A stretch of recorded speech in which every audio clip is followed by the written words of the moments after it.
How's it going, everyone? It's the Tutor here. Today, I'm going to be talking to you guys about some of the new Secret Lair cards that are coming out on October 27th, 2025. This is a very exciting one because it is a PlayStation collaboration with some of PlayStation's most beloved series. So, what do I mean by that? So let's just take a look at some of the cards that will be seen in the Secret Lair. Of course, we have Joel, Ellie, Kratos, Atreus, Jin Sakai, Aloy, and then Nathan Drake right there. So this is just a sneak peek of the cards we're actually going to be getting. So I thought it'd be fun to kind of go into this a little bit more and talk about who might be becoming cards in this new Secret Lair drop.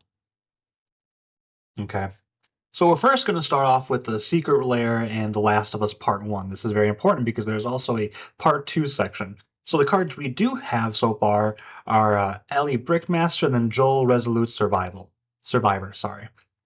Ellie Brickmaster is a 2-cost legendary creature, human survivor, with Distract the Horde. Whenever a player attacks one of your opponents, that attacking player creates a tapped 1/1 black fungus zombie creature token named Cordyceps Infected that's attacking your opponent. And then it has partner survivors, of course, referencing Joel right here. And Joel is a 5-cost legendary creature, human survivor.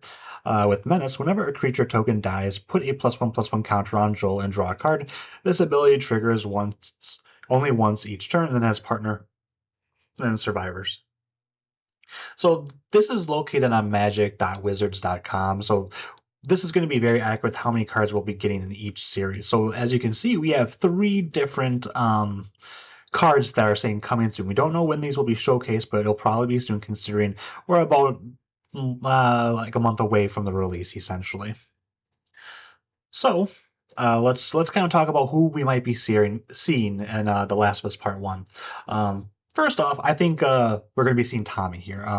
I don't know too much about The Last of Us Part One, but I do know Tommy had a very important part in The Last of Us Part One, being Joel's brother, being a kind of mentor for Ellie. So I definitely think we'll be seeing him. Perhaps him and Joel will be in a card together, something about brothers. Um, and maybe that's going to be a partner too. Maybe these will all be partners. I'm not sure. But I think Tommy's definitely going to be one of them. So next up, we have Marlene right here, and I believe Marlene's the leader of a group called the Fireflies, which served as the main antagonist, I believe, in The Last of Us Part 1. I'd be shocked if she wasn't in here. So that's who I think is going to be another one of the cards in the Secret Lair drop. Now, I was debating really like who should I choose as the last person in the Secret Lair drop for part one. Of course, it could be anyone, but I definitely think it's going to be actually. I think her name is Sarah, and this is Sarah. This is Joel's daughter. We all know what happens to her, but I would not be surprised if we see Sarah as a card in the Secret Lair drop. I mean, she had one of the most impactful, probably opening scenes in the entire gaming world franchise. You know, just all the gaming and just in general, with how emotional that first opening bit actually was. So I wouldn't be shocked if she's there. That's who I think is going to be the last card or one of the cards shown in the Secret Lair drop. Now, like I mentioned, there's actually going to be a part two in here too. So who might those people be? First off, let's talk about the cards that we do know. Abby, Merciless Soldier. We all know Abby. 3-cost legendary creature, human survivor. When you cast the spell, create a number of 1/1 black fungus zombie creature tokens named Cordyceps Infected equal to the amount of mana spent to cast it. Abby enters under the control of an opponent of your choice. Partner survivors. Then we have Ellie, Vengeful Hunter, who is a 3-cost legendary creature, human survivor. Pay 2 life, sacrifice another creature. Ellie deals 2 damage to target player and gains indestructible until end of turn, and has partner survivors too. So it does seem like there's going to be like very heavy partner kind of Secret Lair. So as you may have seen a little bit earlier, I have these guys right here, and these are like the zombie or the infected. As you guys can see, this is kind of what they look like starting out, but then they progressively get stronger and stronger. I wouldn't be surprised if we get one of these guys, maybe 2 of them, maybe all of them, in one of the cards going to be showcased in the Secret Lair drop. Now, oh, my bad. So, one second. All right, I guess I didn't have other people picked up, but yeah, I wouldn't be shocked if we saw different versions of Joel and Ellie, like kind of a combination of the two cards, and perhaps maybe some vehicles or some weapons here too, considering that, it's a very survivor heavy game essentially. So that's who I think is going to be in these cards right here. So next up, we have the Secret Lair X God of War. This is the Greek pantheon. So this is the very first, I think, two or three games um, in the entire God of War series. This is with the OG Kratos and his blades right here. Of course, we could see these blades, but I don't think we're going to be seeing those blades. Instead, I think we're going to be seeing gods. As you may have saw before, I have Kratos right here. Um, I'm not sure, or not Kratos. My bad. Um, this right here is Ares. And yeah, I mean, obviously, he takes the God of War kind of title from him. So I wouldn't be shocked if he actually appears in this secret lair. Next up, of course, we have Zeus. Zeus is almost kind of a gimme, considering he's the main series antagonist. He's the guy who Kratos kills last. And he also even appears in, obviously, the next few games, being kind of memories of Kratos. So next, we're going to get into a little bit of like obviously any of the gods can potentially be in here. However, I didn't play God of War series, but I do know actually this character right here had a major role with Kratos. I'm not sure exactly what that role was. I'm not. I think Kratos cared about her a lot, and this is actually Pandora. Pandora's box essentially. I wouldn't be surprised if she actually is a character too.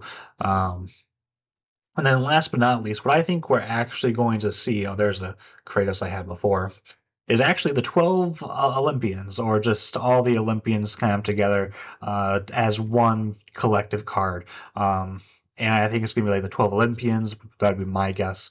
I think that'd be just kind of a cool homage to all the gods in this franchise. Obviously, I don't think we see all of them, but that's who I think is going to be one of the cards. All right, so that's in the part one. Now this is difficult because in this next part we have the secret lair for the God of War Norse, and I did play the first game all the way through to the end. Um, but there's only four cards, and we already know two of them. Um, this is Atreus Impulse the Sun, 3 cost legendary creature, God Archer. Reach, draw a card for each experience counter you have, then discard a card. Atreus deals 2 damage to each opponent, and then his partner, father, and son. You can only have 2 commanders if you have this ability. This is, of course, legendary creature, God Warrior. This is Kratos, Stoic Father. Whenever you attack with one or more gods, and whenever a god dies, you can experience counter. At the beginning of your end step, put a number of +1/+1 counters on target creature equal to the number of experience counters you have. Okay, so we know these two cards, so there's only two left, so that's very, very difficult to determine who could potentially be there. So who's one of them I think I could have? This right here is Thor. I mean, Thor is kind of the father figure for Norse mythology. I think if you talk about Norse mythology, most people will actually say Thor more than Odin. Just because he does have this hammer, he's very popular in the Marvel comics. Most people know Thor more and his hammer more than Odin. And considering he's a god, which works very well with this kind of synergy with it being gods, I wouldn't be surprised if Thor is one of them. Um, Now, let's take a step back from gods and let's talk about these two gentlemen right here. These are the dwarves, Sindri, and I'm forgetting the other one. However, they are very famous in the Norse mythology. They are dwarven inventors, and they appear periodically throughout the God of War Norse mythology franchise. So I wouldn't be surprised if they both end up being kind of cards. I think they have a lot of cool synergies with weapons and making them stronger, perhaps. I'm not sure, but I think that'd be kind of fun. So we have one last one here. Who could it be? Well, actually, I have a couple of ideas. So one of these obviously isn't going to come true.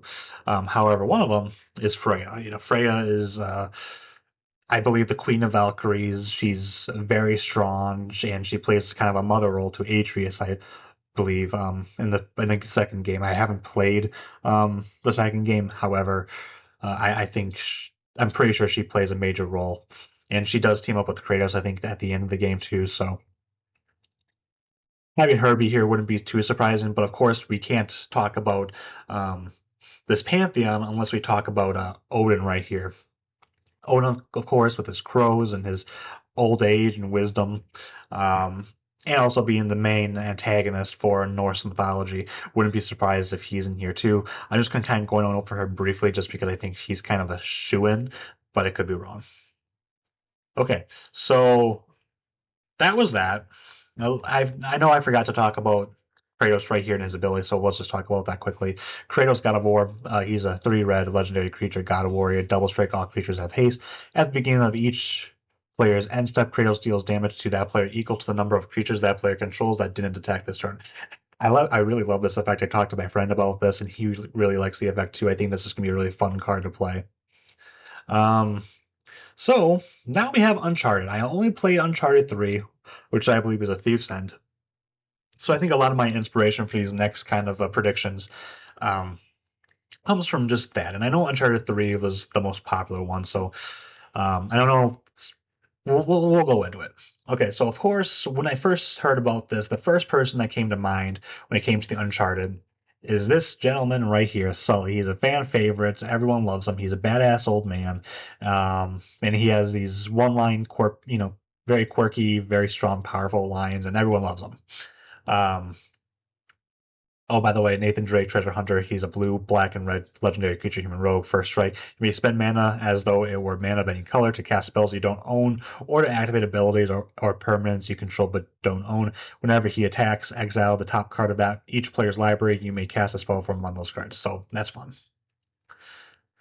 So that's Sully. Now, who do I think is next? Of course, we can't talk about Nathan Drake without talking about his brother Sam, who appeared in, I believe, the game with him.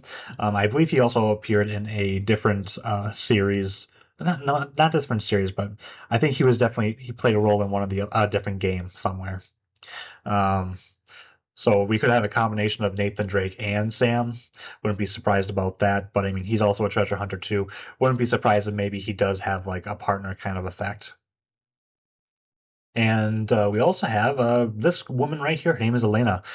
She is actually Nathan Drake's wife. Um, So, not sure too much about her. I just know that she plays a major role in the game. Um, and yeah, that's basically about it when it comes to Lena. I'm not sure too much about her, but I just know, character, there's that. Oh, one other thing that could potentially be in the game. This is a spoiler alert if you haven't played Uncharted 3. However, this right here is Casey, and I believe Casey is Nathan Drake's and Elena's daughter. Wouldn't be surprised if she also made an appearance potentially as like um, I don't know, maybe like a young treasure hunter kind of card. So I think that'd be kind of fun. I wouldn't be shocked if there's a game about her in the future too. Um, so I do think I have quite a few more cards, so I'm going to go through those too. Um, I believe in this game they also mentioned El Dorado, and when I googled pictures of El Dorado, I came across this one, and I'm not sure if this is the treasure of El Dorado. I'm not sure anything about that, but I think El Dorado will also play a factor into this too. Um, I am not sure too much about that, but I think this thing or perhaps something else from that game will also be in there. Now, the last thing I want to talk about is, and I'm not sure if Secret Lair actually does this or not. However, I wouldn't be surprised if there's a land, like a land designated just to, um, this series. I mean, this right here is Libertalia, and this was a city of just pirates. This was a pirate themed game. We find uh, buried treasure and stuff like that, and this was the overgrown kind of remains of this fortress of just pirate homes. So that's what I think we'll see when it comes to the Uncharted franchise. Um, but next we have a Secret Lair and Horizon Into the Forbidden West. Now this is the hardest one for me. Apart, well, I guess these both are going to be tough because I haven't played Into the Forbidden West. I did play a little bit into the first game with with Alloy right there. Um, So we'll talk about her quickly. She is a 5 cost legendary creature, human warrior with vigilance and reach. In you, all things are possible. Whenever one or more artifact creatures you control attack, discover X, where X is the greatest power among them. Um, so you have that. And let's talk about some things that you might experience. I don't have too many here, but I think my idea is kind of what will be seen. So, like Nathan Drake, I think we'll be seeing some lands. I mean, when you think of this series, you think, far off in the future or the past, I guess, if you don't know about the game. But this world, this unique looking world, kind of overgrown by heavy machinery and just luscious greens and stuff like that. So I wouldn't be shocked if we do see a land with her too. Now we can't talk about the series if you don't talk about their robotic creatures, right? Um, so I mean, this is just one of them. I'm not sure. I think this is a slaughter spine. I could be wrong though, but there's so many different like machines that they could use. I just chose this one as an example, so I wouldn't be shocked if there's maybe one or two of them in these, and then potentially they could be mounts too. I'm not sure because I know she can ride some of them too. So next up, we actually have this character right here, Seika. I'm not sure what her role is. I'm not sure what her connection is with Alloy, but they seem close, and she seems like an important character to Alloy in the second game. All right, so I knew a little bit about that, but I had know absolutely nothing about the Ghost of Tsushima. So this one will be kind of short. I mean, first off, we have uh, Jin Sakai, Ghost of Tsushima, 4 cost legendary creature, human samurai. Whenever he deals combat damage to a player, draw a card. Whenever a creature you control attacks a player, if no other creatures are attacking that player, choose one. Standoff at game's double strike until end of turn. And then Ghost, it can't be blocked this turn, which is I like the flexibility of that card. So now we have 4 other cards, and I don't know if I have 4 examples. I might, but this right here is a Khan boss fight, and I mean he has a really cool weapon right here, and I mean he looks really strong and powerful. And I believe he had a lot of people really like playing against him, or maybe he was very hard or something. But I mean this guy right here thought he was a horrible boss fight compared to the others, probably because he was too hard. This guy just wasn't good enough to get good, but potentially him. Next up, we have all of these different weapons. This is a thumbnail from someone on YouTube, um, but I mean, there's a bunch of different kind of swords and stuff. So I wouldn't be shocked if there's like a different kind of weapons also that you can get in the secret layer drop right here. So next up, we have more lands. I'm not sure about all the locations in Ghost of Tsushima, but I mean, obviously, with this image right here, you can definitely tell that land is something pretty important, and then the scenery is important in this franchise and this world. So wouldn't be shocked about that. Um, Finally, we have this guy right here. I'm not sure. I think this might be the main character in the entire game. I'm not sure. Um, so obviously, I think we'll have him too if he is the main character. I'm so sorry that I'm not too well versed in the Ghost of Tsushima. Um, However, that's basically about it. So I mean, I think many of my predictions will come true because I think they're going to be choosing the most important characters in these franchises. Of course, obviously, there's a series I'm not too sure about. So if there's someone obvious I missed, please leave it down below in the comments. And while you're going to go comment, please like this video and subscribe to me too. I appreciate you guys. I'm trying to get to 250 subscribers by the end of this year. So be sure to hit that subscribe button and I really hope you guys come visit me in the future. I hope you guys have a good rest of your day. Tutor out.